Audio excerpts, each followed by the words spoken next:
रहमत अली मुफ्ती साहब, मेरा भी एक मसला है। मुझे हैज़ की आदत 6 दिन की है, लेकिन 6 दिन बाद फ़ौरन मुझे सफ़ेद पानी आता है। तो ऐसी हालत में कितने दिन बाद नमाज रोज़ा शुरू करना चाहिए?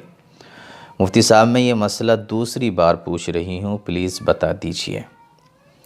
देखिए, 6 दिन के बाद जो आपको पानी आता है और आप कह रही हैं कि वो बिल्कुल सफ़ेद कलर का होता है, तो ये जो सफ़ेद कलर का जो पानी आता है, ये यही समझा जाएगा कि ये हैज़ का खून नहीं है।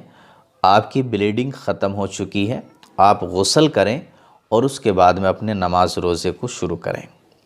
लेकिन अगर सफ़ेद कलर का नहीं है, 6 दिन के बाद में आपको बदस्तूर पानी सा आ रहा है और वो सफ़ेद कलर का नहीं है, बल्कि वो मटियाले कलर का है, या इसी तरीके से वो ज़र्द यानी पीले कलर का है, या किसी और रंगत का है, यानी सफ़ेद रंग का नहीं है, किसी दूसरे रंग का है, तो फिर यही समझा जाएगा कि अभी आपकी ब्लीडिंग चल रही है, अभी आपकी माहवारी चल रही है।